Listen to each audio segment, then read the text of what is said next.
Muito bem, meus amigos e minhas amigas, aqui quem fala é o Lucas Luquezzi, mais uma vez aqui no podcast Papo de Redação, no Grupo Folha de Boa Vista, Rádio Folha FM 100.3, portal folhabv.com.br e também o canal da Folha BV no YouTube.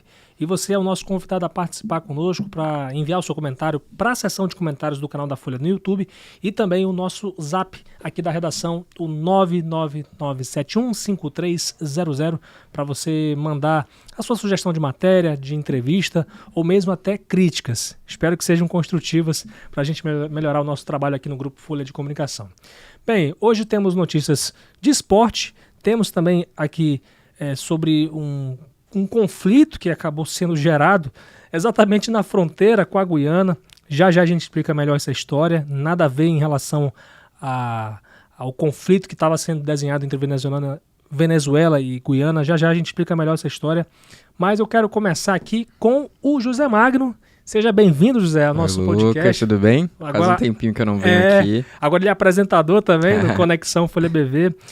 José, hoje você vem aqui para falar um pouco sobre os radares, os novos radares que agora já foram instalados aqui em Boa Vista e a população quer saber. Eu tenho certeza que é um assunto que divide muita gente, né? Divide muito opiniões, porque o que a gente sabe, a realidade é que tem muito acidente de trânsito acontecendo todos os dias. A maioria deles envolvendo excesso de velocidade ou então quando a pessoa ultrapassa a placa de pare. E o que acontece? Como a nossa mãe fazia com a gente quando era criança. Quando alguma coisa está demais, tem que colocar um limite. É verdade. E a criança, quando tem um limite imposto, ela não gosta, obviamente. Por isso que a gente fala que divide opiniões. Ao mesmo tempo que uma parte da população acredita que colocar radares e reduzir a velocidade de algumas vias vai ajudar a diminuir o número de acidentes de trânsito, por outro lado, tem pessoas que acham que é prejudicial, que vai interferir no fluxo, que vai deixar tudo mais devagar.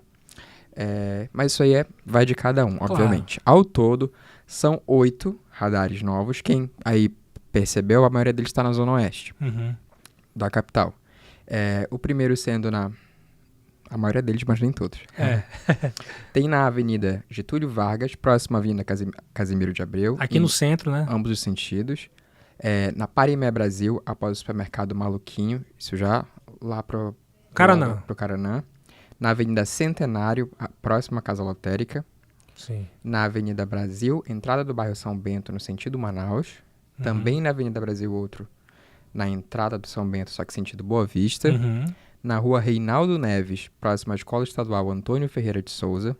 Na Rua Iê Coelho, que esse é um dos que mais tiveram reclamação, porque ali realmente você percebe, ainda mais no final da tarde, quando a galera tá saindo do trabalho, que tem sim um excesso de velocidade ali e o risco é muito grande e lá realmente, ao meu ver, foi necessário. Com certeza. E na Carlos Pereira de Melo, próximo a Igarapé do Caranã, ali na pontinha, entrando quase no Cidade Satélite, que é outro local onde a gente percebe com muita facilidade que as pessoas andam com alta velocidade. Pois é. Então, fique atento aí, porque, na verdade, não é um alerta para você não ser multado, como diria assim. Na verdade, é um alerta para você ficar na linha, porque eu, particularmente, eu sou até polêmico, né? Eu sei que muita gente não vai gostar da minha opinião, mas eu não vou me furtar de dá-la, né? Eu sou a favor, infelizmente, por conta do contexto que há de mal educação, de imprudência no trânsito, esses radares são necessários e foram instalados exatamente para tentar evitar esse tipo de situações mais graves, né? Acidentes, né? Você vê aí a Carlos Pereira de Melo, que é uma das avenidas que tem um dos maiores índices de acidente aqui na capital Boa Vista. Então, foi extremamente necessário. Eu acho até que tem que ter mais, José. Tem que ter mais. É uma série de medidas que a prefeitura está tomando em relação, e aí a gente volta no exemplo da Carlos Pereira de Melo, porque primeiro era uma via que você conseguia circular entre as faixas e agora você, para fazer o retorno, tem que andar um pouquinho mais. As pessoas se estressam por conta disso, mas isso evita tanto acidente nos cruzamentos que assim não tem nem como mensurar. Então, isso também é uma medida que a prefeitura está tomando em relação aos acidentes que estão acontecendo. Campanha não faltou em relação à conscientização.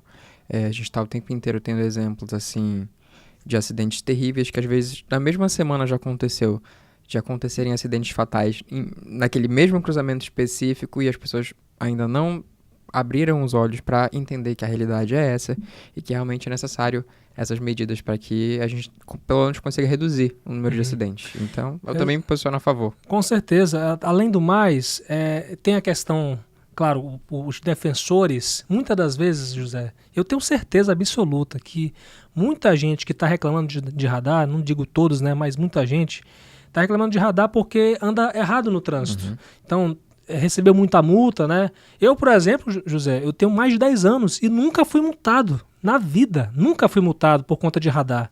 Por quê? Porque eu ando exatamente da forma como tem que ser. Então, assim, essa é uma falácia muitas das vezes das pessoas que reclamam. É quase uma teoria da conspiração que eles falam em algumas rádios, não na Rádio Folha. Na Rádio Folha não se fala esse tipo de coisa.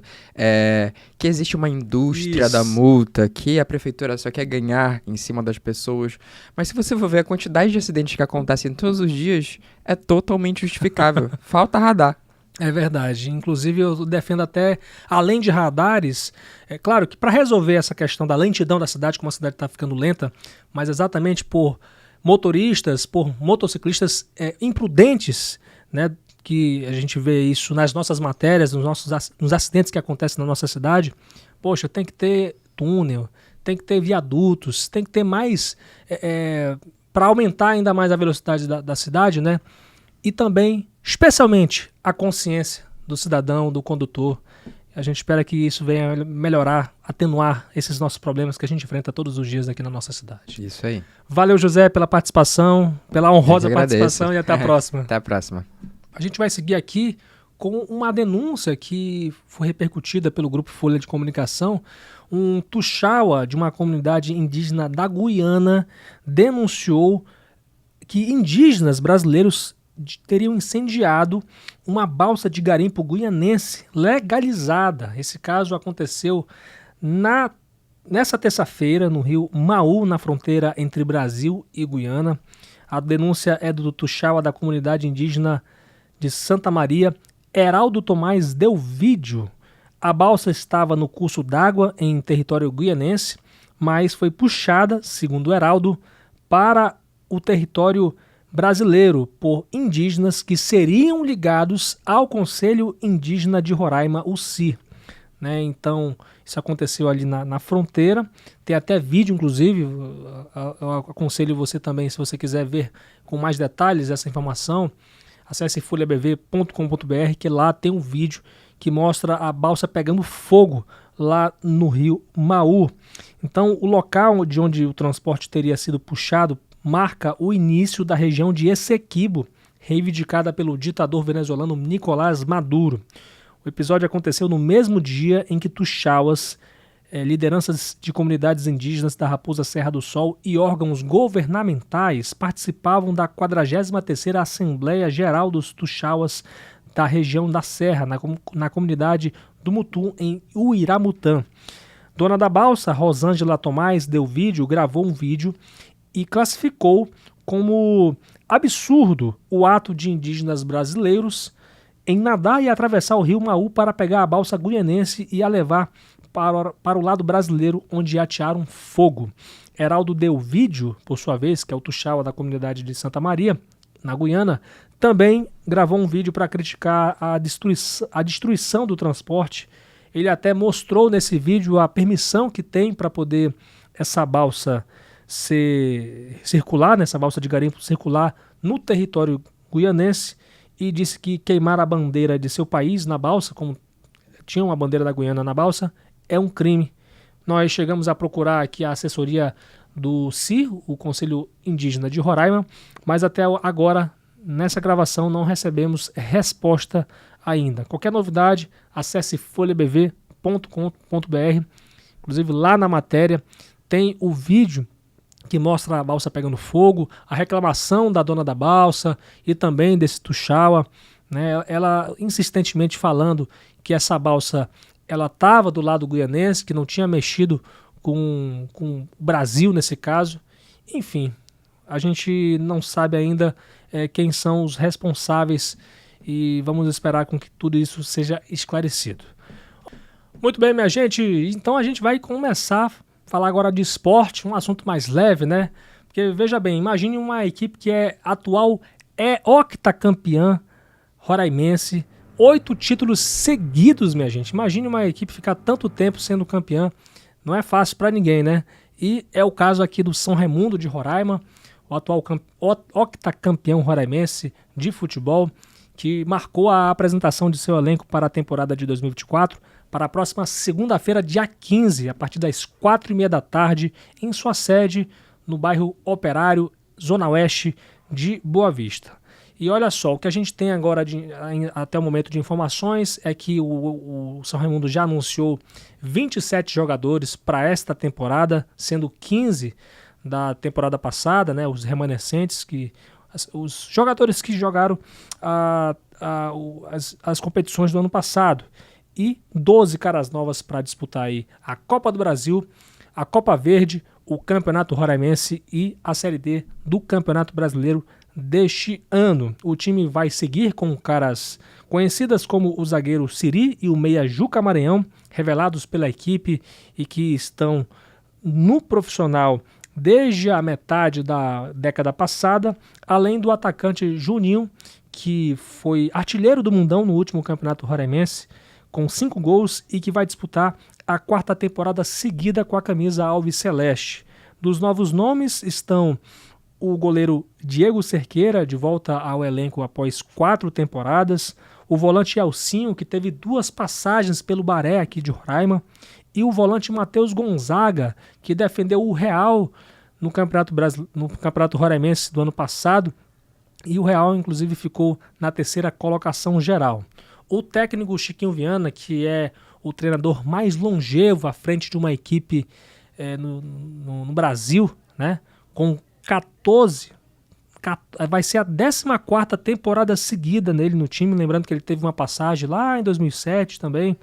Ele avalia que a ideia no papel é de uma equipe agressiva que vem para lutar com todas as conquistas que tem pela frente, todos os campeonatos, para fazer melhor do que o ano passado. Só para a gente poder relembrar aqui, no ano passado o São Raimundo conseguiu feitos inéditos para o futebol roraimense, né, para a própria história do clube, né, foi campeão, além de ter sido octacampeão roraimense, que é uma marca que é muito expressiva no futebol nacional, passou de fase na Copa do Brasil, foi para a 2ª fase, venceu uma equipe gigante, a equipe do Cuiabá, da Série A do Campeonato Brasileiro, né, eliminando a equipe por 4-3, depois enfrentou o Botafogo de Ribeirão Preto, infelizmente a equipe foi eliminada, e depois na Copa Verde goleou o São Francisco por 6-0, e aí enfrentou o Remo em 2 partidas na Copa Verde,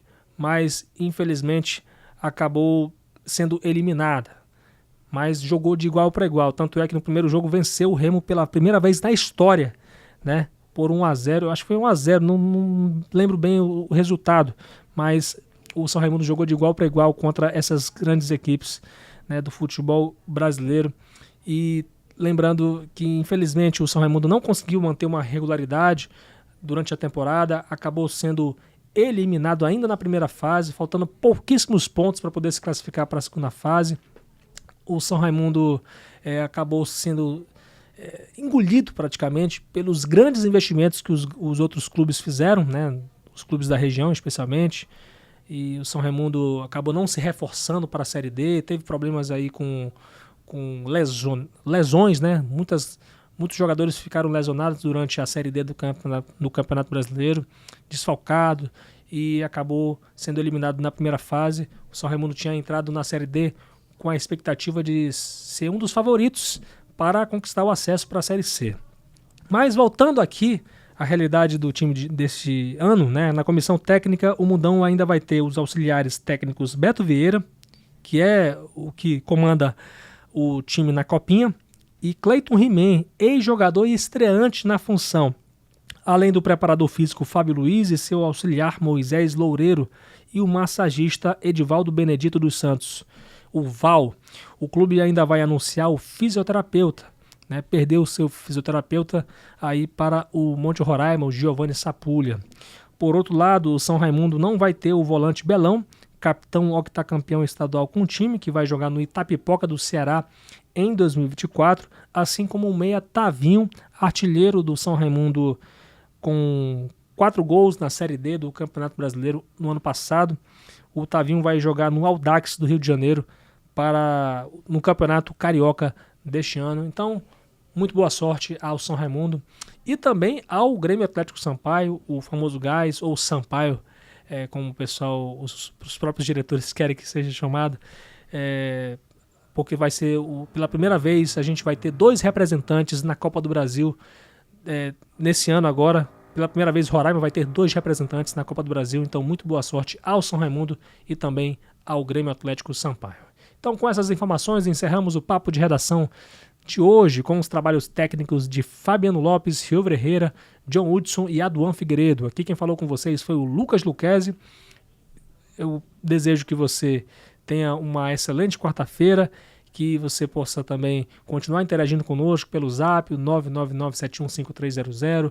Tem a nossa seção de comentários do canal da Folha no YouTube, @tvfolhabv, lá no YouTube. Tem as nossas redes sociais, no Instagram, no Facebook, no X, o antigo Twitter, como @folhabv. E a minha rede social, @lucasluquezzi, com os bastidores do Papo de Redação e também para a gente poder bater um papo sobre matérias, sugestões de matérias, de entrevistas aqui para o nosso podcast. Então, é isso, minha gente. Muito obrigado. Até amanhã, se Deus quiser. Agora sim, pode